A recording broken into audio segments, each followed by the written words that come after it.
దేవుని వాక్యం చదువుకుందాం పిల్లలు. యథావతంగా 91వ వాక్యం చదువుకుందాం. మహోన్నతుని చాటున నివసించువాడే సర్వశక్తి నీడను విశ్రమించువాడు. మహోన్నతుని చాటున నివసించువాడే సర్వశక్తి నీడను విశ్రమించువాడు. ఆయనే నాకు ఆశ్రయము, నా కోట, నేను నమ్ముకున్న నా దేవుడని నేను యెహోవాని గురించి చెప్పుచున్నాను. ఆయనే నాకు ఆశ్రయము, నా కోట, నేను నమ్ముకున్న నా దేవుడని నేను యెహోవాని గురించి చెప్పుచున్నాను. వేటకాని ఊరిలో నుండి ఆయన నిన్ను విడిపించును, నాశనకరమైన తెగులు రాకుండా నిన్ను రక్షించును. వేటకాని ఊరిలో నుండి ఆయన నిన్ను విడిపించును, నాశనకరమైన తెగులు రాకుండా ఆయన నిన్ను రక్షించును. ఆయన తన రెక్కలతో నిన్ను కప్పును, ఆయన రెక్కల క్రింద నీకు ఆశ్రయం కలుగును. ఆయన సత్యము కేడమును డాలునై ఉన్నది. ఆయన తన రెక్కలతో నిన్ను కప్పును, ఆయన రెక్కల కింద నీకు ఆశ్రయం కలుగును. ఆయన సత్యము కేడమును డాలునై ఉన్నది. రాత్రి వేళ కలుగు భయమునకైనను, పగటి వేళ ఎగురు బాణమునకైనను, రాత్రి వేళ కలుగు భయమునకైనను, పగటి వేళ ఎగురు బాణమునకైనను, చీకటిలో సంచరించి తెగులునకైనను, మధ్యాహ్నం మందు పాడు చేయ రోగమునకైనను నీవు భయపడుకుందువు.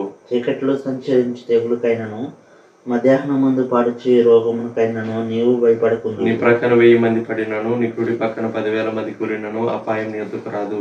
నీ ప్రక్కన 1000 మంది పడినను, నీ కుడి ప్రక్కన 10,000 మంది కూలినను అపాయం నీ ఎదుకు రాదు. నీవు కన్నులారా చూచుచుండగా భక్తిహీనులకు ప్రతిఫలం కలుగును.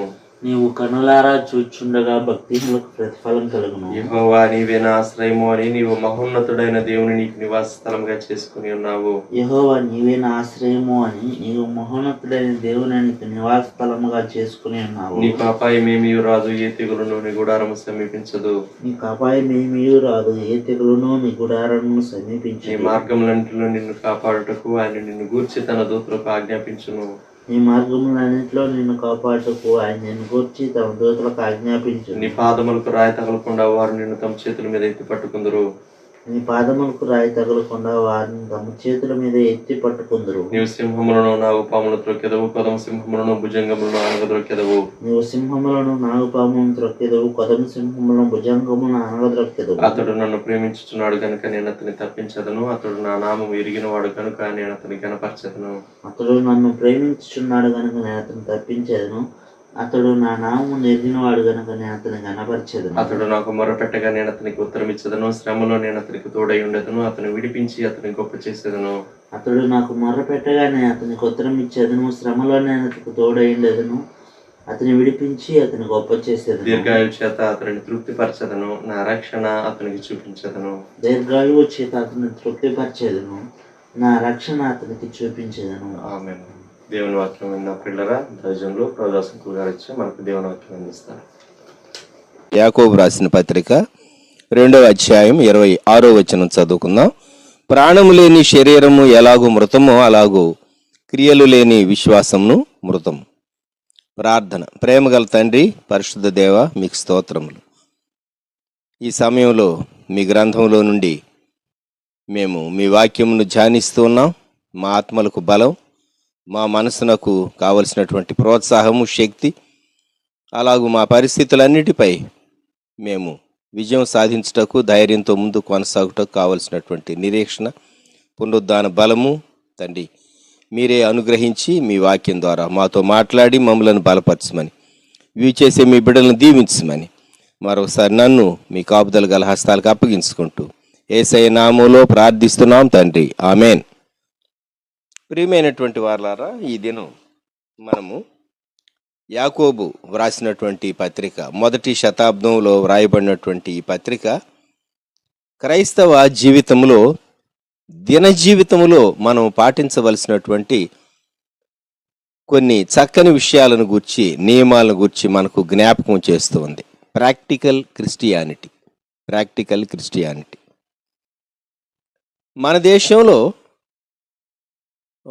చాలా విధాలైనటువంటి మత సంబంధమైన ఆలోచన విధానాలు ఉన్నాయి.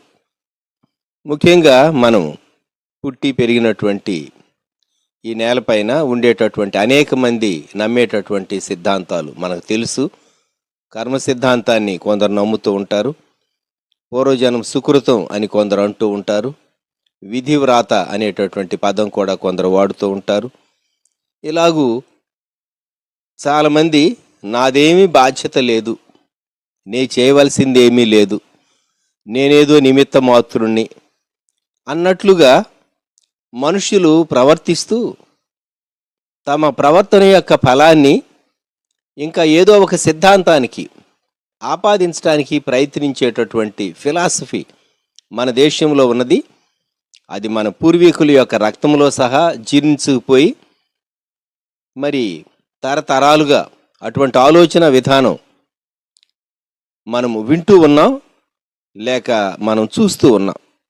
మన చుట్టూ ఉన్నటువంటి అనేక మంది అదే విధమైనటువంటి ఆలోచనను కలిగి ఉన్నారు.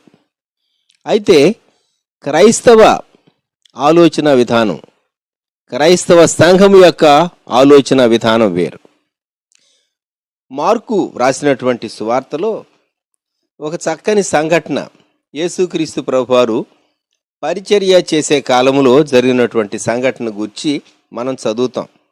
మార్కు వ్రాసిన సువార్త 12వ అధ్యాయం 28వ వచనం నుండి, శాస్త్రులలో ఒకడు వచ్చి వారు తర్కించుట విని ఆయన వారికి బహుగా ఉత్తరమిచ్చినని గ్రహించి ఆజ్ఞలన్నిటిలో ప్రధానమైనదేదని ఆయనను అడిగాను. అందుకు యేసు, ప్రధానమైనది ఏదనగా, ఓ ఇశ్రాయేలు వినుము, మన దేవుడైన ప్రభువు అద్వితీయ ప్రభువు. నీవు నీ పూర్ణ హృదయముతోను, నీ పూర్ణ ఆత్మతోను, నీ పూర్ణ వివేకముతోను, నీ పూర్ణ బలముతోను నీ దేవుడైన ప్రభువును ప్రేమింపవలనన్నది ప్రధానమైన ఆజ్ఞ.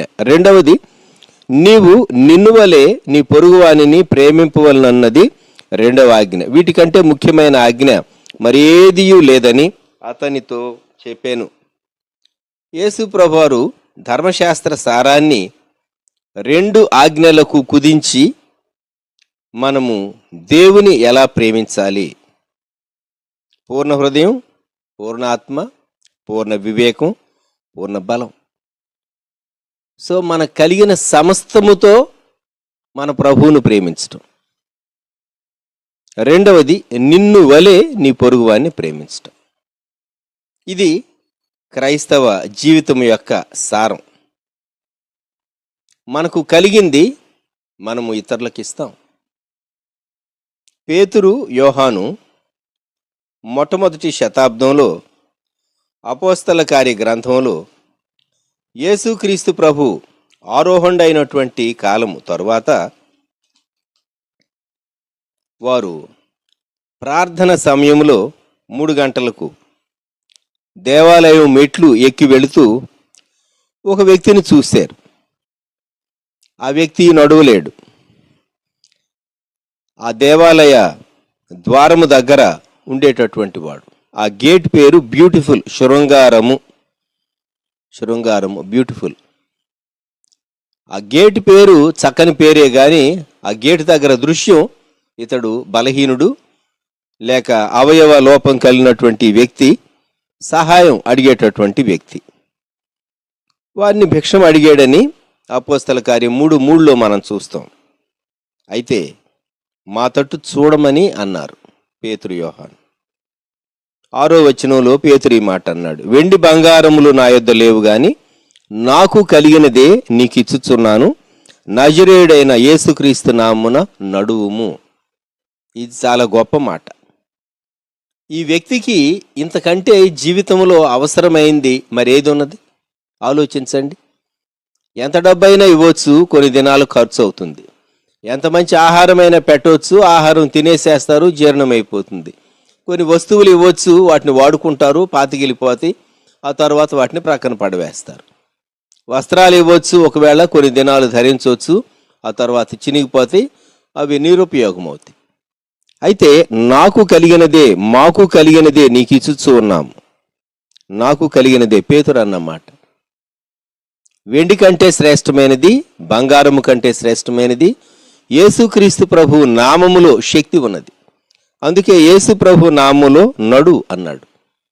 మనం యేసుక్రీస్తు ప్రభు యొక్క పేరును, యేసుక్రీస్తు ప్రభు యొక్క రక్తాన్ని మనం వాడుకుంటాం. యేసు ప్రభు రక్తాన్ని మన మనస్సాక్షి మీద మనం ప్రోక్షించుకుంటూ ఉంటాం. మన మనస్సాక్షికి దోషారోపణ చేయకున్నట్లు యేసుక్రీస్తు ప్రభువారు శిలువలో నా ప్రతి పాపం కొరకు పరిహారం చెల్లించాడు అని మనం జ్ఞాపకం చేసుకోవటం ద్వారా మనం చేసినటువంటి తప్పులు మరలా మనకు జ్ఞాపకం వచ్చినప్పుడు వాటన్నిటినీ ప్రభు రక్తమును బట్టి మనకిచ్చిన క్షమాపణను జ్ఞాపకం చేసుకుని ప్రభువును స్తుతిస్తాం, రక్తాన్ని ఆశ్రయిస్తాం, యేసుక్రీస్తు ప్రభు నామాన్ని మనం ఆశ్రయిస్తాం. మనకు కలిగినది ఇతరులకు ఇచ్చుట. పేతురు యోహానులు చూపించినటువంటి, ఆది అపోస్తలులు చూపించినటువంటి గొప్ప మాదిరి. అయితే ఈ సమయంలో ఆది సంఘం వారు ఇచ్చే విషయాల్లో, వారి విశ్వాసాన్ని వెల్లడిపరిచే విషయాల్లో వారు కనుబరిచినటువంటి మాదిరిని గూర్చి మనం మాట్లాడుకోబోతున్నాం. అపోస్తల కార్య గ్రంథంలోనే 4వ అధ్యాయం 32వ వచనంలో ఇలాగ వ్రాయబడి ఉన్నది: విశ్వసించిన వారందరూ ఏక హృదయమును ఏకాత్మయు గలవారయ్యుండిరి, ఎవడును తనకు కలిగిన వాటిలో ఏదియు తనదని అనుకొనలేదు, వారికి కలిగినదంతయు వారికి సమష్టిగా ఉండెను. ఇది కార్పొరేట్ లివింగ్, కమ్యూనల్ లివింగ్. వారు కలిసి జీవించడం ప్రారంభించారు. ఒకే మనస్సు, ఒకే సిద్ధాంతం, ఆత్మలో ఒకే విధమైనటువంటి ఐక్యత కలిగిన వారుగా వారు జీవించడం ప్రారంభించారు. అంతేకాకుండా వారి కలిగినటువంటి ఆస్తులు, వారి కలిగినటువంటి ధనం, స్థిరాస్తులు, వాటిని వారు అధికంగా ప్రేమించలేదు. సరిగదా, యేసు ప్రభు త్వరగా వస్తానన్నాడు, ఇంకా వీటి అవసరం మనకేమున్నది? కనుక ఆస్తులను వారు ద్రవ్య రూపంలో మార్చి తీసుకొచ్చి అపోస్తల పాదాల దగ్గర పెట్టారని 34వ వచనంలో ఉన్నది. భూములైనను ఇండ్లైనను కలిగిన వారందరూ వాటిని అమ్మిన వాటి వెల తెచ్చి అపోస్తల పాదముల యొద్ద పెట్టుచూ వచ్చారు. ఇది ఒక ఉద్యమం వలె వ్యాపించింది. అయితే కొంతకాలానికి ఈ ఉద్యమం ఫెయిల్ అయింది. కానీ బేసిక్ ప్రిన్సిపల్ అనేది మాత్రం మిగిలింది. ఆ ప్రిన్సిపల్ తర్వాతి కాలంలో పాటిస్తూ వచ్చారు. జ్ఞాపకం పెట్టుకుందాం మనం. ఇక్కడ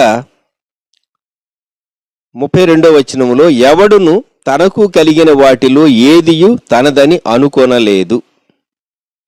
ఇది చాలా ప్రాముఖ్యమైనటువంటి మాట. మనిషి ఏమనుకుంటాడంటే, నా కలిగిందంతా నాది, నా కలిగిన దాన్ని నేను కాపాడుకోవాలి, నేను దాన్ని వృద్ధి చేసుకోవాలి, నేను దానిని అనుభవించాలి, నా కుటుంబానికి, నా కుటుంబస్తులకు నేను ఇవ్వాలి, నా పిల్లలకు, నా పిల్లల పిల్లల పిల్లలకు నేను ఇవ్వాలి అని మనిషి తలంచుతూ ఉంటాడు. ఇక్కడ వ్రాయబడిన మాట, ఎవడును తనకు కలిగిన వాటిలో ఏదియో తనదని అనుకొనలేదు. మొదటి శతాబ్దంలో క్రైస్తవులకు ఎందుకు ఇటువంటి చక్కని మనస్సు కలిగింది? వారికి కలిగిందంతా దేవునిది అని వారు విశ్వసించారు. అందుకే చాలా సంతోషంగా అమ్మి అపోస్తల పాదాల దగ్గర పెట్టి వారు ఏం చెప్పుంటారు?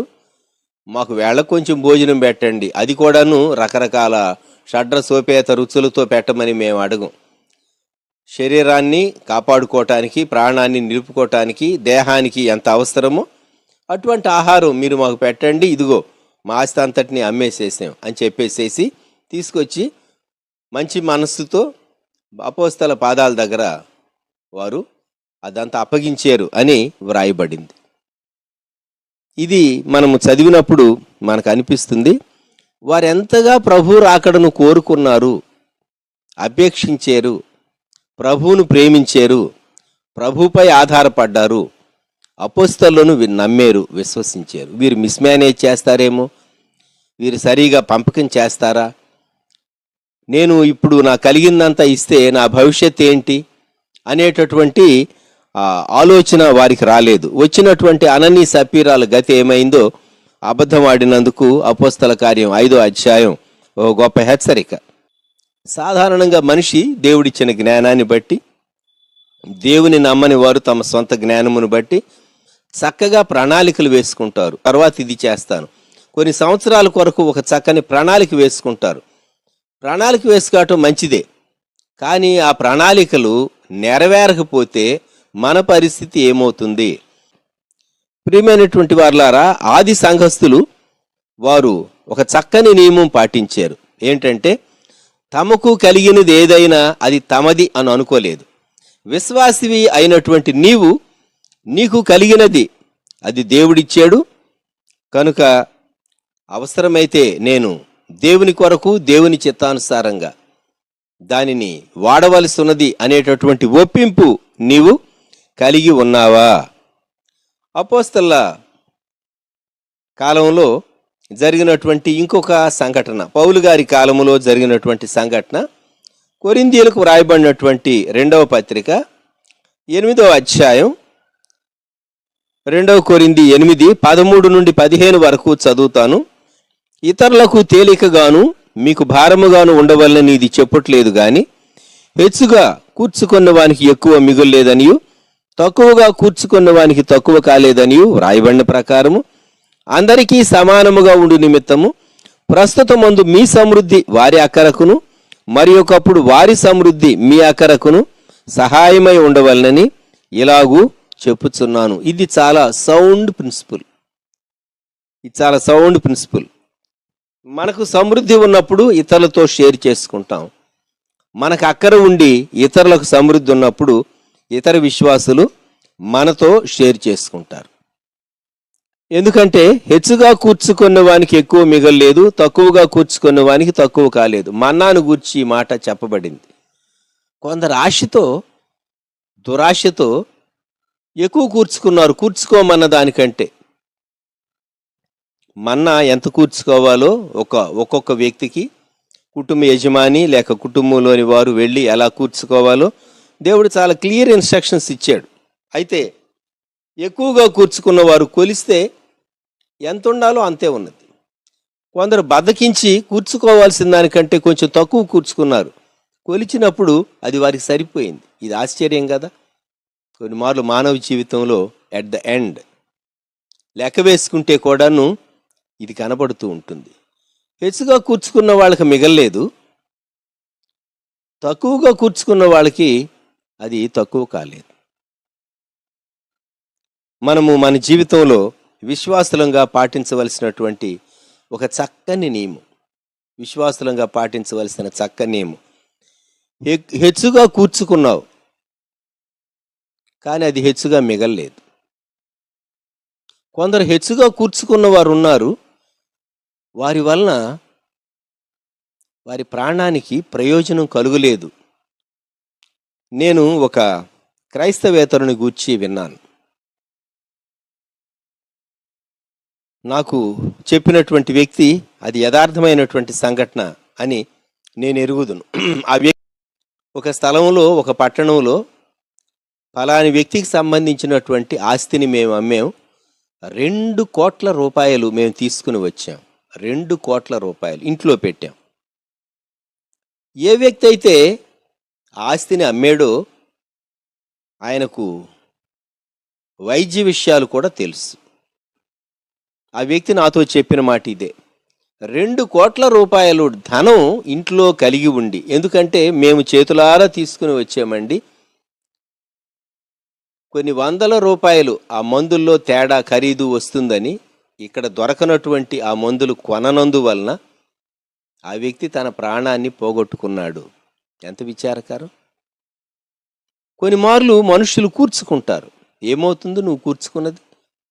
విశ్వాసులైనటువంటి దేవుని బిడ్డలు కూడా హెచ్చుగా కూర్చుకున్న చివరికి వెనుదిరిగి చూస్తే అది ఎంత ఉండాలో అంతే ఉంటుంది. కనుక మనం దేవుడు మనకు అనుగ్రహించినటువంటి ధనం మన కొరకు మాత్రమే కాదు అని జ్ఞాపకం ఉంచుకోవాలి. నీ ధనము నీకే కాదు, అది నినుగని దేహి అనువారికిని అని భక్తుడు ఏకాంత స్థలము కోరుము దేవుని ప్రార్థింప ఏకాంత స్థలము చేరుము అనే పాటలో వ్రాశారు. కనుక మనము చక్కని ఒక నియమాన్ని జ్ఞాపకం పెట్టుకుంటూ ఉన్నాం. మన సమృద్ధి ఇతరులకు అక్కర్లో సహాయం చేయాలి. ఒకవేళ మనం కూడా ఏదైనా మన జీవితంలో అక్కర కలిగినటువంటి సమయం స్థితిలోనికి మనం వెళ్ళొచ్చు. దేవుడే ఇతరులను ప్రేరేపించి మనకు సహాయం చేస్తాడు, దేవుడు ఈ కార్యం చేస్తాడు అని మన విశ్వాసం ప్రభు పైన ఉంచాలి. ఇప్పుడు 3వ నియమం నేను మీకు జ్ఞాపకం చేయగోరుతూ ఉన్నాను. మాసిదోనియా ప్రాంతంలో ఉన్నటువంటి విశ్వాస సంఘాలు వారు ఏం చేశారో మొదటి 4 వచనాలు మనం చదువుకుందాం. 2 కొరింథీ 8వ అధ్యాయం మొదటి 4 వచనాలు. సహోదరులారా, మాసిదోనియా సంఘములకు అనుగ్రహింపబడి ఉన్న దేవుని కృపను గూర్చి మీకు తెలియజేయుచున్నాను.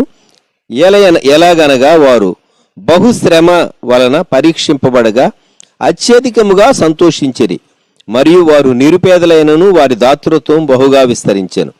ఈ కృప విషయంలోను పరిశుద్ధుల కొరకైన పరిచర్యలో పాలు పొందు విషయంలోను మనఃపూర్వకముగా మమ్మను వేడుకొనుచు వారు తమ సామర్థ్యము కొలదీయగాక సామర్థ్యము కంటే ఎక్కువగా తమంతట తామే ఇచ్చిరని మీకు సాక్ష్యమిచ్చుతున్నాను.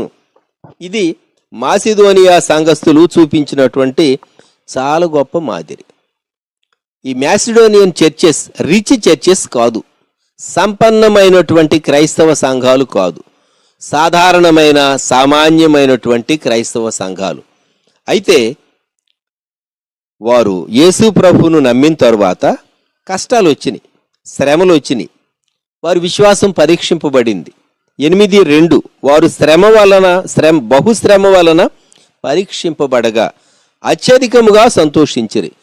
శ్రమ రాకూడదని మనం కోరుకుంటాం, శ్రమ వస్తే త్వరగా ఆ శ్రమ దాటిపోవాలని, ఆ శ్రమను మనం దాటాలని ప్రార్థన చేస్తాం, మంచిదే. కానీ ఇక్కడ వీరికి శ్రమ కలిగినప్పుడు, బహుశ్రమ కలిగినప్పుడు ఎక్కువగా సంతోషించారని చెప్పబడింది. ఆ మెట్టు మనం ఎక్కలేంలేండి, ఆ మెట్టు మనం ఎక్కలేం. ఎక్కువ శ్రమలోనికి వెళ్ళిన వ్యక్తి దేవునికి ఎక్కువ సమీపంలోనికి వెళ్తాడు. దేవుని అంతరంగం తొంగి చూడగలడు, దేవుని ఆలోచన అందుకోగలడు, దేవుని సుప్రీం విల్ గుర్చినటువంటి అవగాహన ఎదుగుతుంది. ఆ మెట్టు అందరి విశ్వాసులు ఎక్కలేరు. శ్రమల మెట్టు ఎక్కిన వారే ఆ మెట్టు ఎక్కగలరు. ఇక్కడ ఈ మాసిదోనియా సంఘ విశ్వాసులు చేసినటువంటి కార్యం ఏంటంటే, రిక్వెస్ట్ చేశారు పౌలు గారిని, మమ్మును వేడుకొనుచు.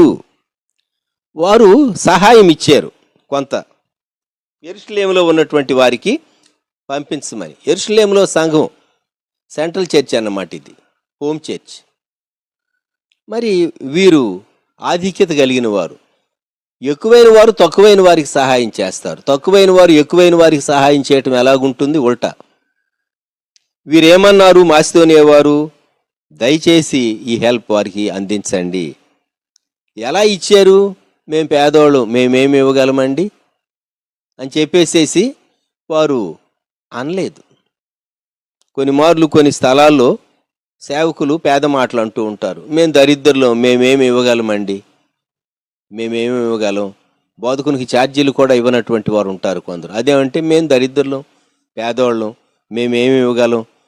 పరిచర్య చేయడానికి వచ్చినటువంటి సేవకునికి భోజనం అయితే పెడతారు, కానీ సేవకులకి ఛార్జీలు కూడా ఇవ్వరు. కొన్ని మార్లు ఇక్కడ వీరైతే తమ సామర్థ్యం కంటే ఎక్కువ ఇచ్చారట. దయచేసి తీసుకోనండి, దయచేసి తీసుకోనండి, ఇది మా శక్తికి మించిందే, అయితే ఇవ్వాలని మేము ప్రేరేపింపబడుతూ ఉన్నాం.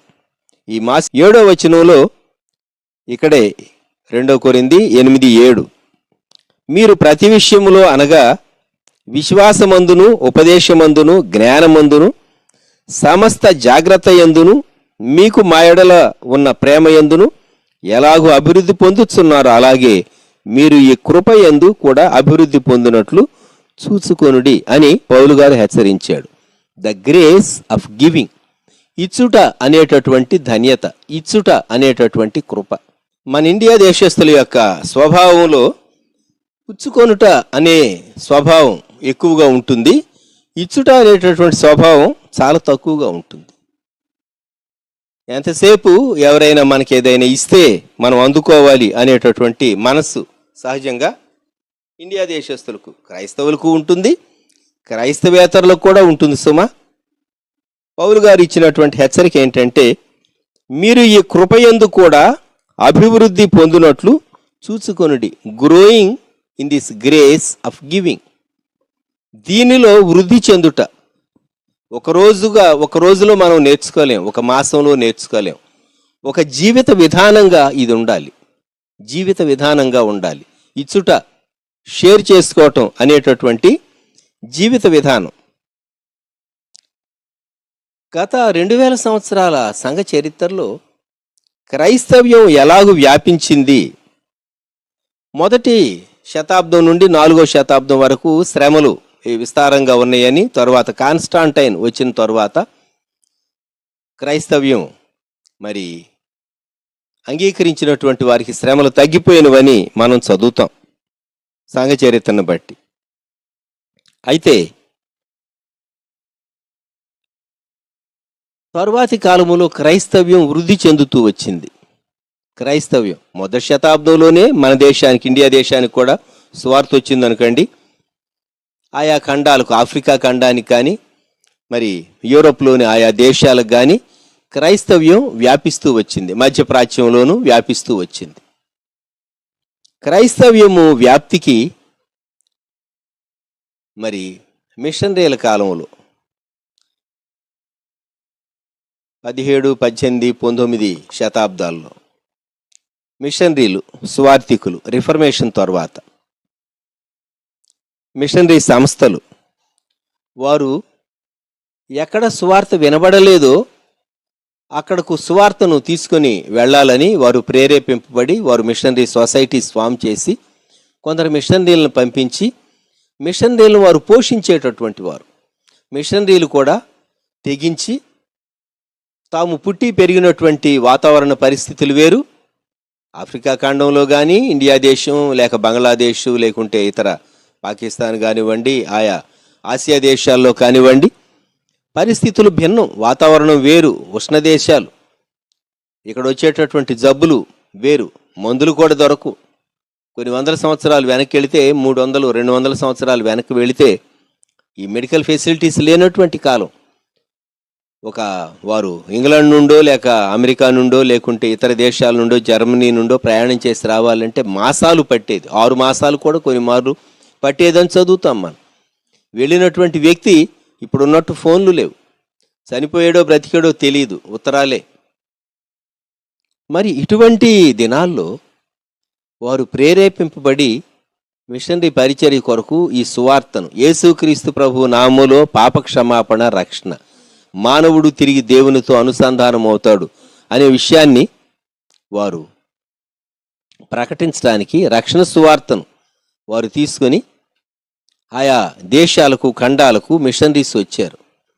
అయితే దీనితో పాటు ప్రాక్టికల్గా వారు ఏం చేసేవారంటే, కొన్ని మార్లు అనుకూలత ఉన్న చోట్ల వారు పాలపొడి, అలాగే పాత బట్టలు, అలాగే వారు కొన్ని వస్తువులు కూడా ఇతర దేశాల నుండి మాతృ సంస్థలు పంపించినవి షేర్ చేసుకునేటటువంటి వారు.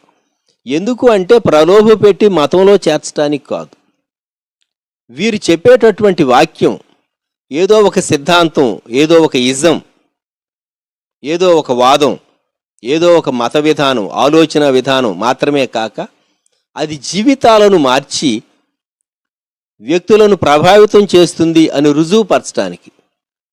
చాలామందికి తెలియనటువంటి విషయం ఏంటంటే, గత సంవత్సరాలన్నిట్లో ప్రపంచ దేశాల్లో, క్రైస్తవ దేశాల్లో సువార్త కొరకు ఇచ్చినటువంటి వారు సామాన్యమైనటువంటి వారు, సాధారణమైనటువంటి వారు, బహు కొద్ది మంది ధనికులు ఇచ్చి ఉండవచ్చేమో కానీ ఇచ్చినటువంటి వారిలో అనేకులు సామాన్యమైనటువంటి వారు అనేటటువంటి సత్యాన్ని మనం జ్ఞాపకం పెట్టుకోవాలి.